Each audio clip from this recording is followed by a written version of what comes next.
Eh, Buenos días, doctor José Acevedo Wall, compañeros maestristas. A continuación, vamos a exponer el capítulo 1 del libro Mejor gasto para mejores vidas. Cómo América Latina y el Caribe puede hacer más con menos, cuyos autores son Alejandro Izquierdo, Carola Pesino y Guillermo Bulatín.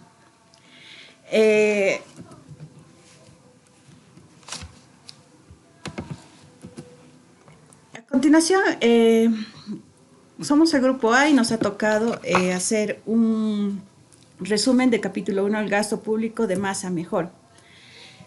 Como una introducción, a fines del año 2008, después de la crisis que hubo en Estados Unidos, los países desarrollados buscaron o recomendaron ciertas políticas expansivas, en principio contracíclicas, para aumentar la demanda agregada en lo que respecta a América Latina y el Caribe. Esta política contracíclica es una política recomendada, ya que va a tener efectos positivos.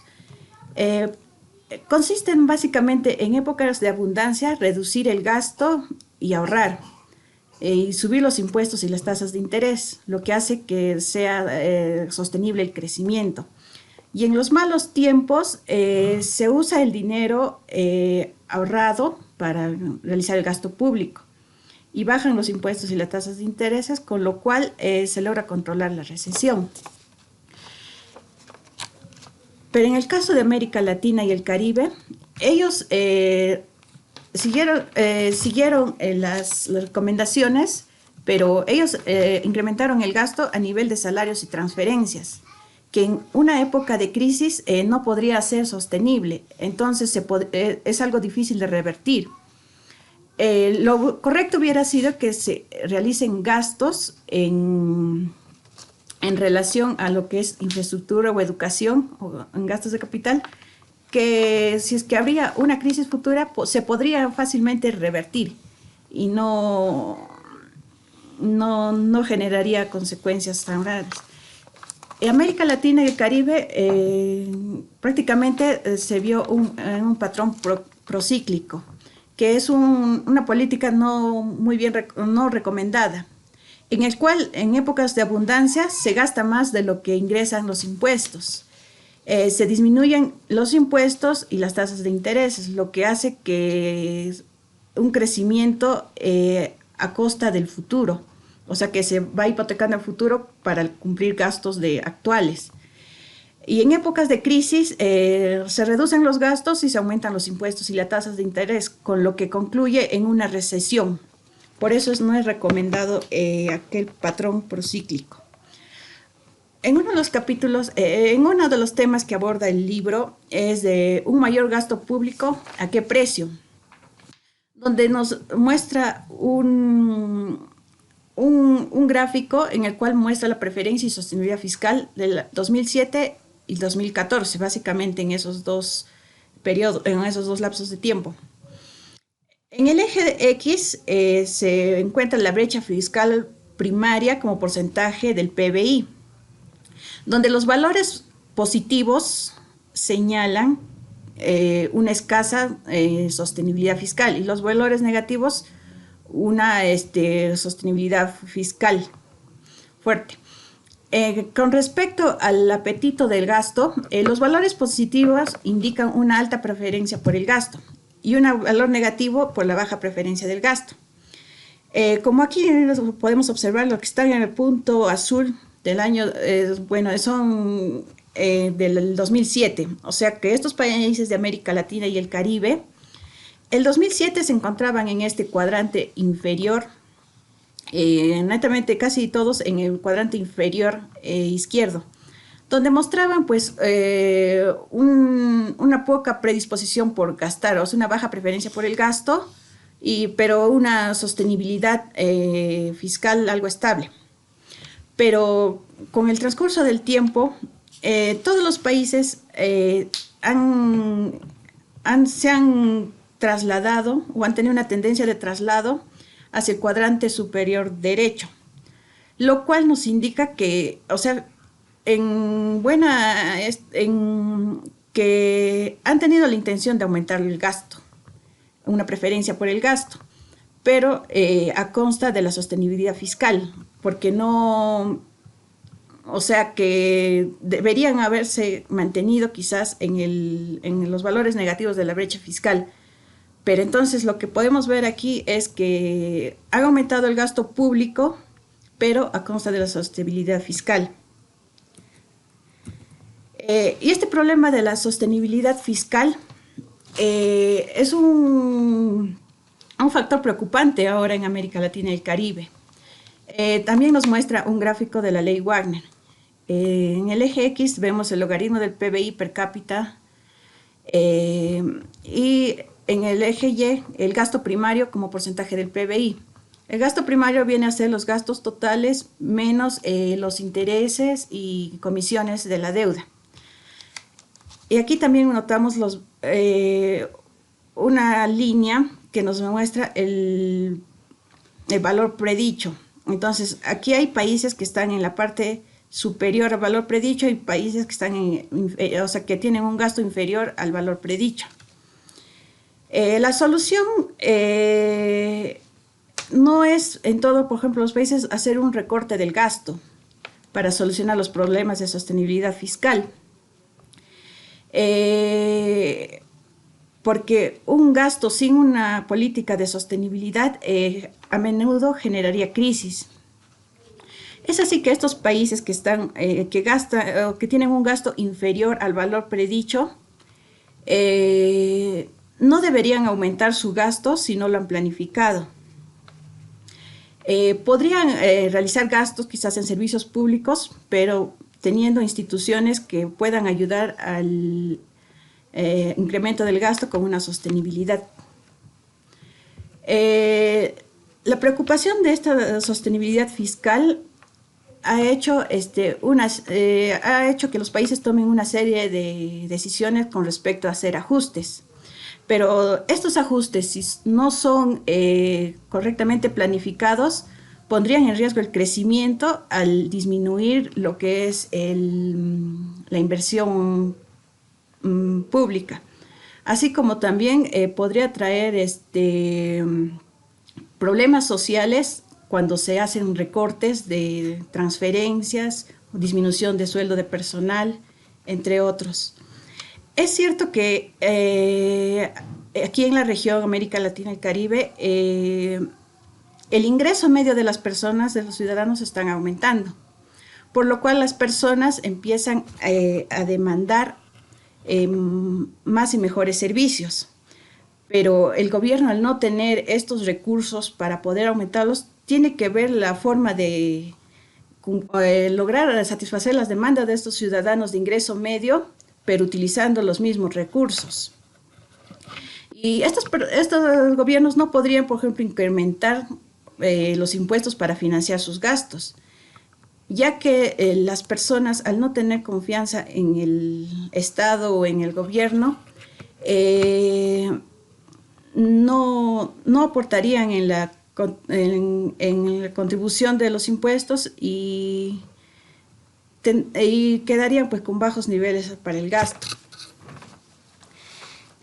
También se cita la composición del gasto. En la economía, el enfoque más habitual de participación del sector público es el nivel del gasto público, que nos da a conocer la sostenibilidad fiscal y el gasto público o cómo se financia este gasto, pero no nos indica si se gasta de manera adecuada o no. Es una debilidad del nivel del gasto público. Y otro enfoque que no ha sido tan explorado es la composición del gasto público, el cual muestra la preferencia de las personas a favor del gasto público y del tamaño del gobierno, pero no nos dicen qué gastos se está priorizando o cómo se combinan para alcanzar los objetivos de eficiencia y equidad. Hay dos clasificaciones que establecen en el libro. Una es la clasificación por su función o fin, en el cual el sector es un tanto sectoriado, como por ejemplo para un análisis de salud, educación y defensa. Y otro es por las características económicas, que puede ser gasto corriente o gasto de capital.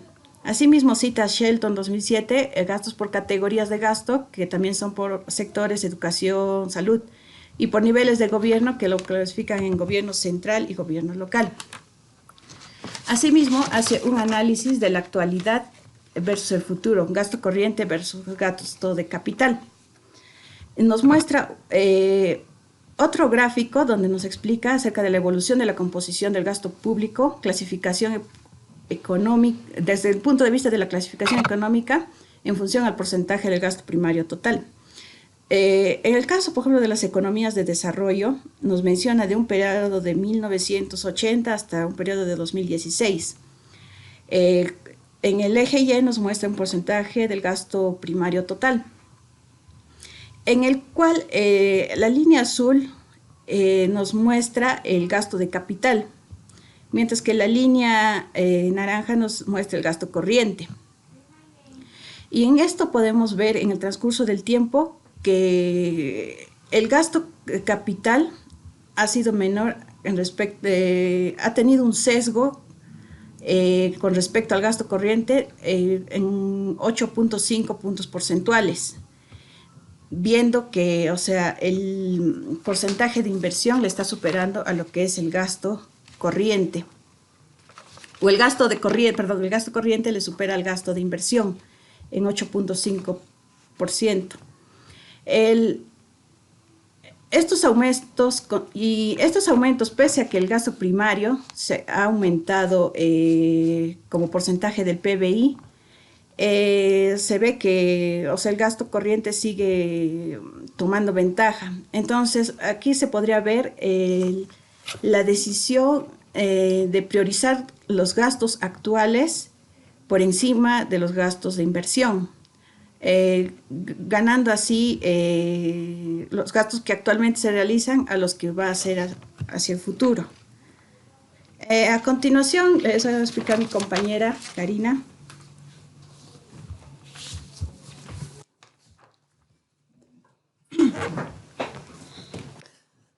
Buenos días. Continuando con la exposición, tenemos los factores determinantes de la composición del gasto público. Entre ellos hay numerosas variables explicativas que comprenden factores económicos, políticos, institucionales y demográficos. Así también como hay otros factores también relevantes, ¿no?, para la clasificación de la economía. Entre estos factores tenemos lo que es stock de capital, la ciclicalidad, la desigualdad, la apertura, reglas fiscales,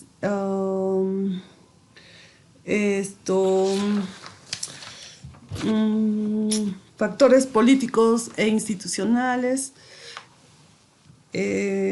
Voy a pasar a explicar cada uno de estos factores, ¿no? Tenemos el factor la ciclicalidad. Este factor puede influir en la medida en que cada tipo de gasto muestra diferentes comportamientos cíclicos. Esto ocurre cuando los gobiernos utilizan el gasto de capital para ajustarse en tiempos difíciles con el fin de cumplir con la regla fiscal. El hecho de que las reglas fiscales también se incluyan en el modelo pleno puede minimizar el rol de la ciclicalidad. ¿Cómo se mide el grado de ciclicalidad?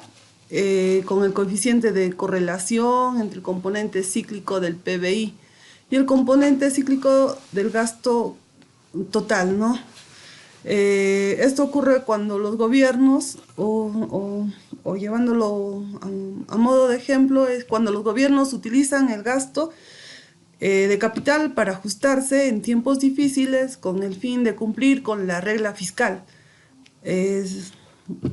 Ahora el siguiente factor tenemos el stock de capital.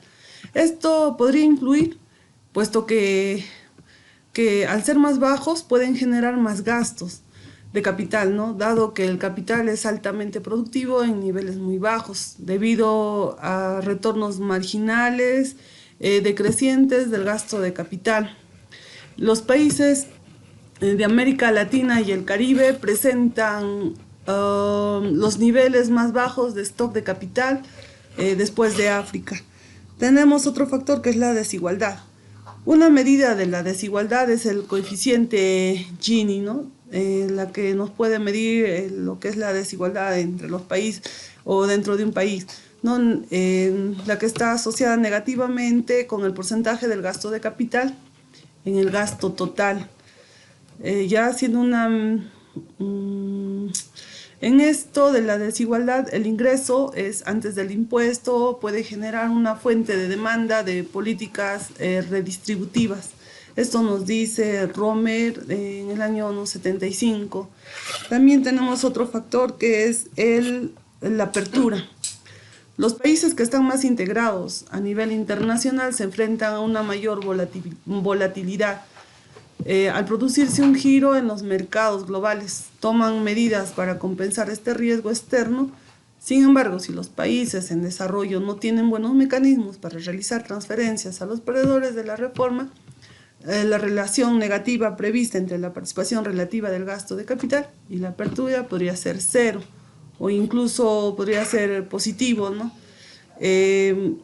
Tomando medidas para compensar este riesgo externo, dando seguridad pública bajo la forma de transferencias sociales. Esto nos señala Rodríguez en el año 98, ¿no? Ha aumentado, indicándonos que ha aumentado el empleo público. Sin embargo, si los países en desarrollo no tienen buenos mecanismos para realizar sus transferencias, la reforma o la relación negativa prevista entre la participación relativa del gasto de capital y la apertura podría ser cero o incluso positiva. Tenemos el quinto factor, que son políticos e institucionales.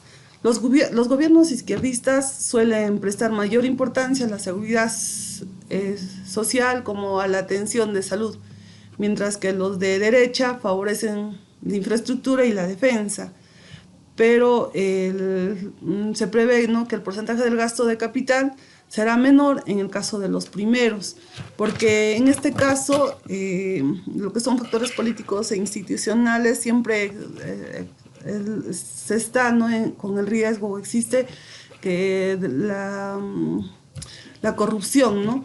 Es decir, que los países más corruptos han sido más frecuentemente asociados con bajo gasto público en educación y salud pública, puesto que es más fácil cobrar sobornos y sobornos así suculentos, sobornos grandes por infraestructuras, porque siempre van a ser de mayor valor, mayor costo, ¿no?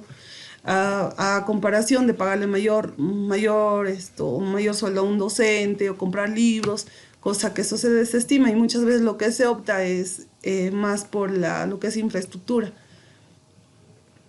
Ya, ahora tenemos los factores, el factor sexto, que son reglas fiscales. El principal objetivo de esta regla consiste en asegurar la sostenibilidad de las cuentas fiscales del gobierno, ¿no?, gestionando de manera adecuada el ciclo económico. Uno de estos objetivos es la prociclicalidad o alcanzar la contraciclicalidad, es decir, asegurar los ahorros en buenos tiempos para tiempos malos. Ya en estas reglas tenemos que sin condiciones adicionales sobre la composición del gasto, pueden estas restar asociadas negativamente con el porcentaje del gasto y parecen sesgar este último a lo que es el gasto corriente, pese a que dichas reglas fiscales se han implementado mayormente en los países industrializados. Ya, pero ahora en América Latina sí ya se viene desarrollando cada vez más, ¿no?, este factor. Tenemos el séptimo factor, que es la demografía. Puede que los jóvenes, en este caso, pueden presionar más que haya mayor presupuesto para lo que es el gasto en salud y educación. Y las personas mayores, hablando pero de jóvenes, estamos hablando de jóvenes menores a 15 años. Cuando hablamos de personas mayores de 65 años, ¿no?, quienes pueden preferir incrementos del gasto de salud y seguridad social. pudiendo esto sesgarse, estas preferencias a favor del gasto corriente en lugar del gasto de capital, ¿no? Que, en fin, que puede beneficiar a las generaciones. Ya las tasas de dependencia de la población se inclinan más a un gasto corriente. En sí los resultados en el modelo más abarcativo siguen siendo robustos ante la inclusión de dos controles, ¿no? Lo que es relevancia, el ingreso per cápita y el rol de la inversión privada. Tenemos la confianza o su ausencia. Este es uno de los, en sí, el último factor del que te señala el libro, el texto, que es la falta de confianza en los políticos, ¿no? Es otro factor determinante, dado que puede sesgar las preferencias a favor del gasto seguro a corto plazo en lugar de inclinarse hacia un gasto inseguro a largo plazo, pero quizás más rentable como la infraestructura, ¿no? En este caso la población siempre tiende a decir, no, prefiero las transferencias a una infraestructura. ¿Por qué? Porque siempre se suele pensar, dice, no más vale pájaro en mano que 100 volando. Ya estos resultados en este modelo más abarcativo siguen siendo siempre fuertes, ¿no? Por la inclusión de dos controles, que es el ingreso per cápita y el rol de la inversión privada. Esta última siempre es un control fundamental porque puede argumentarse que la disminución del porcentaje del gasto de capital en el gasto podría ser el resultado en un momento de una inversión privada. Tenemos las implicaciones de políticas. La gestión de la política del gasto público a lo largo del ciclo económico debe tenerse en cuenta, sobre todo porque la desigualdad contribuye a introducir sesgos en la composición a favor del gasto corriente, siendo crucial esto gestionar cuidadosamente las demandas del gasto redistributivo a lo largo del ciclo. Ya en este caso tenemos que en América Latina y el Caribe el gasto público ha escalado, ¿no? Gracias a una tendencia mundial que es a favor del gasto y el auge inesperado de las materias primas. Los gobiernos de la región intentaron gastar para abrirse camino hacia el futuro. Desafortunadamente la fiesta ha terminado y los responsables de la política deben encontrar un camino para asegurar sus economías, ¿no? Que sigan creciendo y así los ciudadanos puedan ser más felices. Tenemos el gasto público en el Perú para el año 2020, que es lo último. Esta información la hemos obtenido de la propuesta, del presupuesto del 2020. En esa lectura hemos encontrado, en esa propuesta, que el gasto público crecerá en un 5.3, ¿no? Explicándose en una recuperación de la inversión pública en un 9.0 y el consumo en un 3.8. Lo cual puede permitir a una provisión eficiente de servicios públicos de calidad y continuar con el cierre de brechas, ¿no? Donde nuestro PBI puede subir a un 5.1%.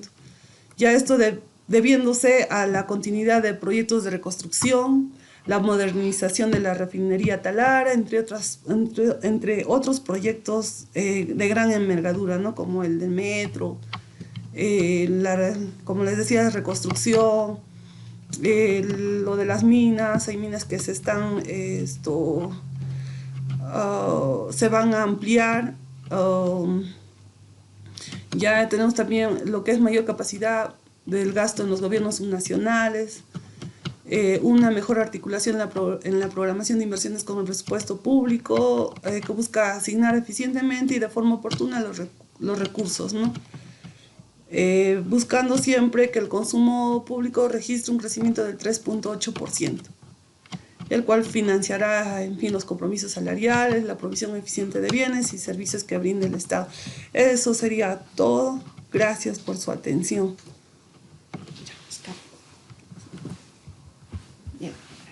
El verde, la otra, el rojo. Pausa.